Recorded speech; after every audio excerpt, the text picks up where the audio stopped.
Kita telah mendengar kisah Yesus seperti yang telah diceritakan dalam Injil Lukas.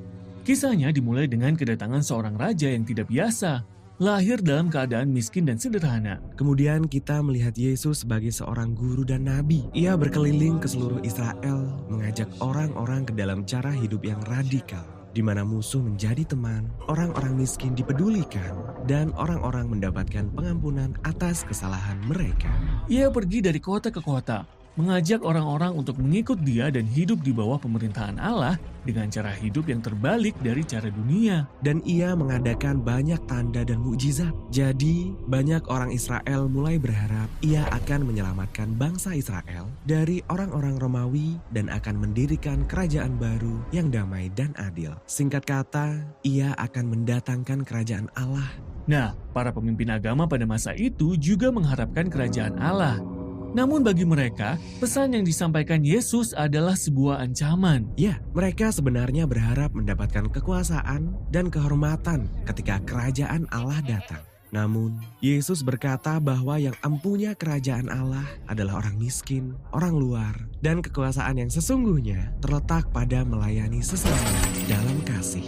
Konflik dengan para pemimpin agama ini memanas ketika Yesus di Yerusalem menghentikan persembahan korban di Bait Suci dan menyebut para pemimpin Israel sebagai gerombolan pemberontak. Jadi mereka menangkap Yesus dan menuduh dia sebagai raja pemberontak di hadapan penguasa Romawi. Ia diserahkan untuk dihukum mati meskipun ia tidak bersalah. Kemudian ia digiring keluar kota dan dihukum mati atas tuduhan palsu. Maka tibalah kita pada bagian terakhir dari Injil Lukas. Ada seorang pemimpin agama bernama Yusuf yang menentang ketika Yesus dihukum mati. Ia kemudian meminta mayat Yesus agar ia dapat menguburkannya di kuburan terdekat. Beberapa hari kemudian, beberapa perempuan pengikut Yesus mengunjungi kubur tersebut dan mereka mendapati kubur itu sudah terbuka dan kosong. Dan mereka berjumpa dengan sosok misterius yang memberitahu mereka bahwa Yesus telah bangkit dari antara orang mati. Karena itu, mereka lari ketakutan. Tidak ada seorang pun yang percaya pada perkataan mereka. Tidak mungkin Yesus hidup. Mereka semua sudah melihat ia mati. Pada hari itu juga, di luar kota Yerusalem, 2 orang pengikut Yesus sedang dalam perjalanan meninggalkan kota menuju ke sebuah kampung bernama Emmaus. Mereka terlihat sedih dan bingung akan semua yang telah terjadi. Kemudian Yesus muncul dan berjalan bersama-sama dengan mereka. Tetapi mereka tidak dapat mengenali dia. Ya, aneh sekali. Mengapa mereka tidak dapat mengenali dia? Ya, ini gambaran yang aneh tetapi sangat penting bagi Lukas. Mereka tidak mengenali Yesus karena suatu alasan. Yesus bertanya pada mereka, "Apa yang sedang kalian bicarakan?" Lalu mereka mulai bercerita tentang Yesus, seorang nabi yang berkuasa yang mereka harapkan dapat membebaskan bangsa Israel, tetapi ia malah dihukum mati. Beberapa perempuan mengatakan ia masih hidup. Tidak mungkin kan? Sudah keterlaluan.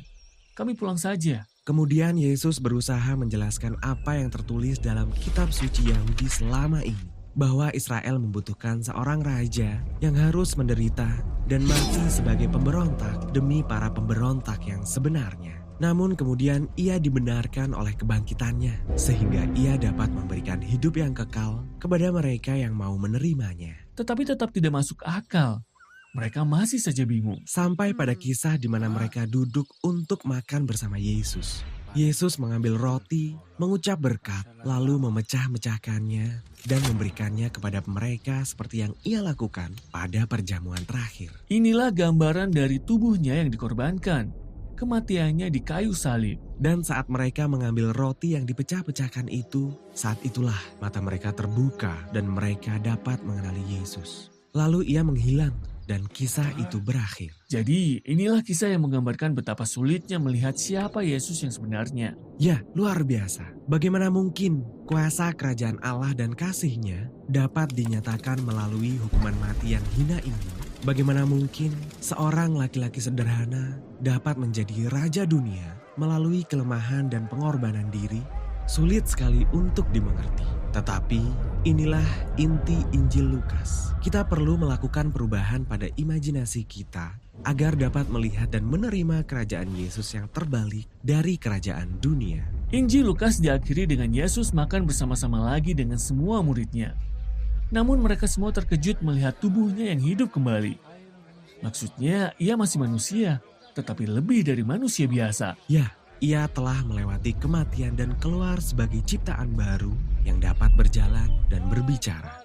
Kemudian Yesus berkata, ia akan memberi mereka kuasa ilahi yang sama yang telah menopang dia, sehingga mereka dapat pergi dan membagikan kabar baik kerajaan Allah kepada orang lain.